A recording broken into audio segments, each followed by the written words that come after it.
Have you ever wished you could freeze a moment in time, not just in a flat picture or a video, but in a way that you could explore and interact with later on? Well, now you can, and all you need is your cell phone. Welcome to the future of capturing memories, brought to you by Luma AI's interactive scenes. My name's Caleb, and today we're diving into a game-changing feature that allows anyone to create high-quality 3D virtual worlds with just a few taps on their phone. And the magic behind this? A technique known as Gaussian Splatting. Don't worry if that sounds technical, I'll break it down. In simple terms, Gaussian Splatting is a technique that turns your photos and videos into interactive 3D scenes. Unlike traditional methods, it creates smoother, more realistic images, making your memories come alive like never before.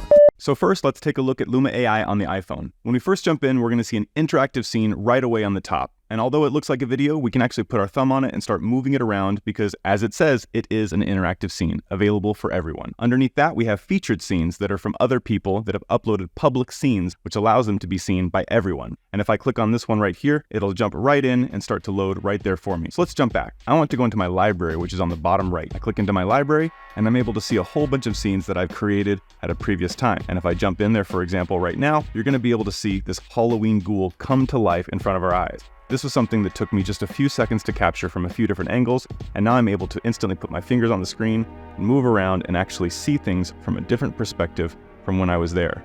This is extremely cool and highly effective. So as you can see on the bottom left, we're able to upload different videos that we have if we've already taken some video of an object that we want to use. Otherwise, we can actually click the button in the middle, which will put us into object mode, or on the far right, which will put us into scene mode. Okay, for this example interactive scene, I decided to show off how well this technology can work with foliage and other intricate objects. You'll notice that I begin capturing the scene with my focus object in the center of the frame. You can certainly experiment with different types of coverage while creating your scenes. Still, it's generally recommended that you try to get at least 3 passes at different angles: low, mid, and high. Be careful not to move too quickly in order to avoid artifacts, as well as low light or harsh light situations. When you record the scenes using the Luma AI app, you get the benefits of making sure that your photos are well exposed and sharp. Even so, you can still get amazing high-quality results using your Android phone or your PC browser. If you are using the app, there's a reticule that provides color feedback to let you know if you are creating a quality capture or not. You can see all the photos being taken as you rotate around the object. And there's even a finish button in the top right that will become fully lit when it has enough information available to create an interactive scene or Gsplat. Once you give it a name and upload it to Luma AI, you simply wait a few minutes and voila! You've got amazing interactive scenes coming to life in front of you. Like Matrix's mesmerizing digital rain effect, Luma AI's scenes are addicting and fun to create. I love how I can see the vivid details and truly transport myself into these 3D spaces that I would otherwise have little connection with. The fact that I can share these with anyone and that they can be viewed through a browser makes it all the more freeing. For the technical people out there, they have several output formats including GLTF, OBJ, Unreal Engine with a plugin, raw splat files, point clouds, meshes, and more. You can even use Luma AI to jump back into your scenes and create virtual camera paths. This can be used with AR or augmented reality and allows you to scale your object as a Nerf and put it into the world around you. Or you can simply jump back into the virtual scene as if you were still there. Even now, I feel like I'm only scratching the surface with what's possible, so we'll have to do more of the stuff in a later video. Here's another example of where I chose to capture something big. I knew I wouldn't be able to walk around the entire object, so my best chance was to capture it as completely as I could in a 180-degree field. I usually start by capturing the object or building by walking towards it and panning up and down while I focus on the prominent structures. I do my best to walk at a slow and steady pace to ensure that I capture clear images as much as possible. The recreated scene did a fantastic job at capturing the interior roof and external structure elements of the building. This could be useful not only for content, but for live event production planning for future events. I would have loved to use this tool while working in production years ago. In another example, you can see that I will generally do one pass when capturing buildings using a panning up and down motion to make sure that I capture as much of the scene as possible from different angles.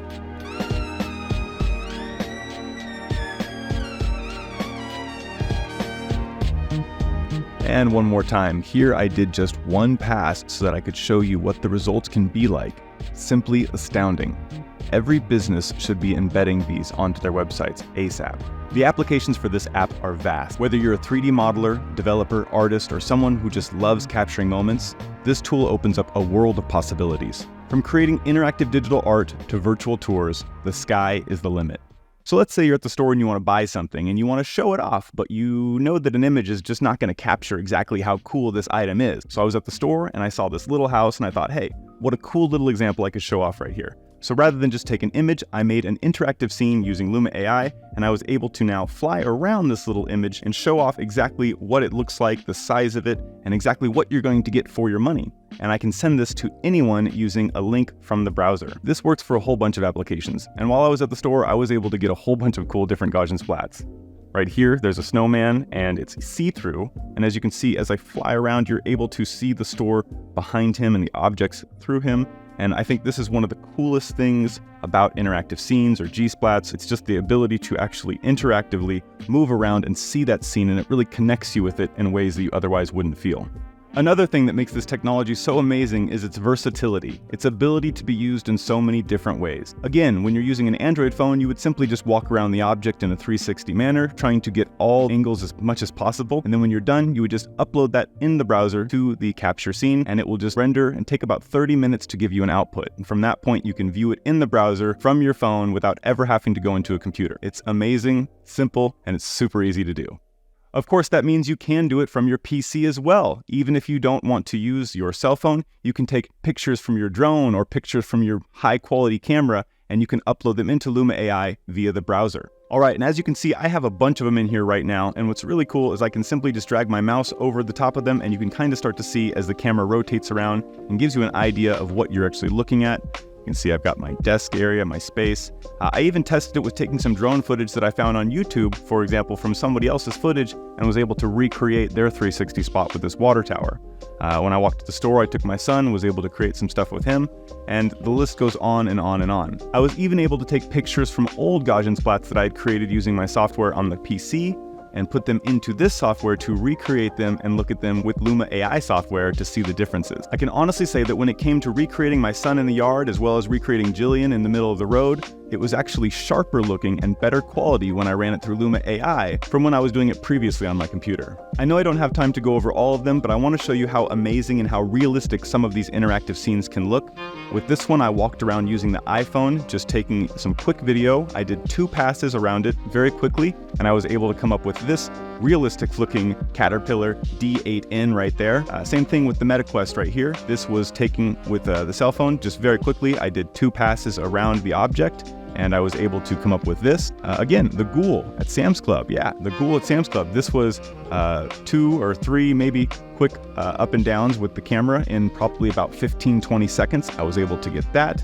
And with my child, or my son, sitting here in the chip aisle at Walmart, I was able to ask him to stand there just for a couple of seconds, and I moved the camera around quite quickly and was able to capture this Gsplat, this interactive scene, which I thought was pretty cool, allowing me to see below and above on the different racks, which is just super amazing. I can actually move the camera up and down if I want to, as well as moving in and out to see the entire scene. So yeah, this is kind of gives you an idea of what's possible here. Also, my brother recently had a baby, so I went over to his place and I got just a quick interactive Gsplat of the baby in the crib, and I thought, how cool is this? When this kid gets older, they're going to be able to actually see a file or just take an image, a Gsplat, an interactive scene, and fly around and see themselves as a baby in ways that we never could through a normal image. So I think that's very, very special.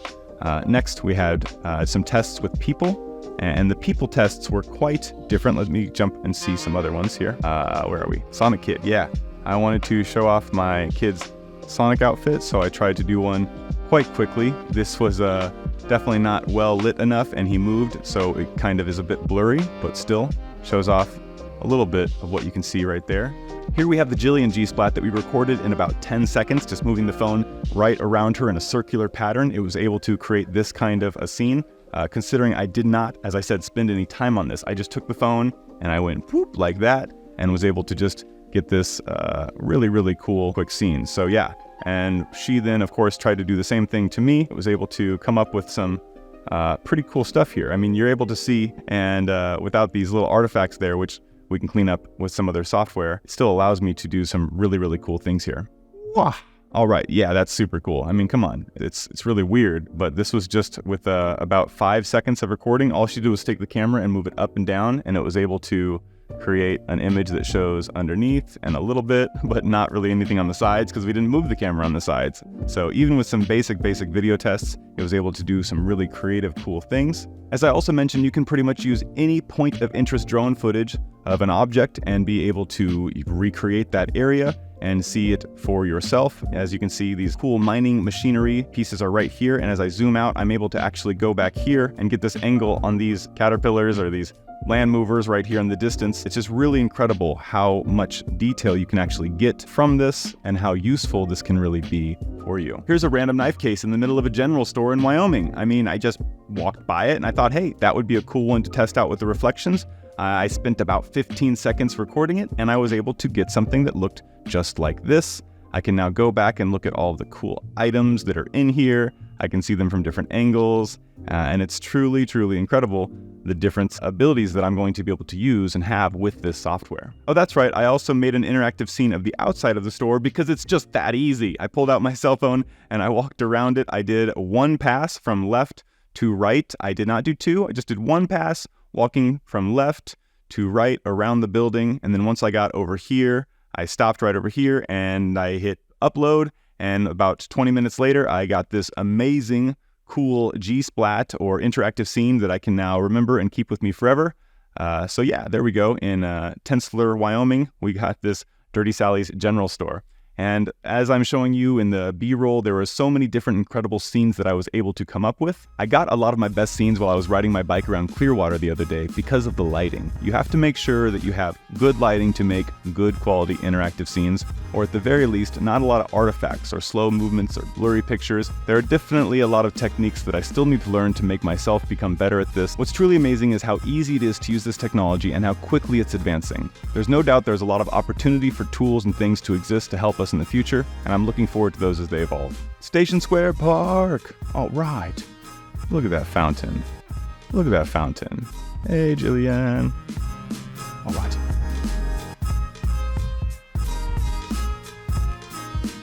So why wait? It's time to dive into the world of interactive scenes with Luma AI and start capturing your memories in a way that you never imagined before. Feel free to check out the links in the description for almost all of the interactive scenes that I've shown off in this video. I want to make sure you guys have the ability to play with them, take a look at them on your computer or your cell phone and see how cool it is. And after that, make sure you get a chance to try them for yourself. And please, when you do make a cool interactive scene, make sure to comment on the video and show them to me. I'd love to see them for myself, possibly feature them in a future video. And generally, I just want to interact with you guys and understand a little bit more about who you guys are and what you're doing with these cool tools. And I'm really, really interested to see some of the amazing things that you come up with. So make sure you put those links in the comments, and I'm excited to see what you come up with. And because this video is going on too long already, I'm going to have to make a few others to show you some of the other cool tools that are available with Luma AI, not to mention they've got the fly-throughs and just some really cool things. And I'm excited to work more and more with this app as it is something that's very user accessible and friendly. Also, I do have future Gaussian Splat videos that are going to come out with more information about how to use the SIBR videos, the SIBR videos, as well as some Nerf Studio tutorials with the camera pads. Anyways, I hope you guys enjoyed this video, and if you haven't yet, make sure you jump on, subscribe, and I'm excited to share with you guys some more examples, some more tools, some more knowledge, and tutorials here in the future. So, thanks for watching. I'll see you in the next video. Bye-bye.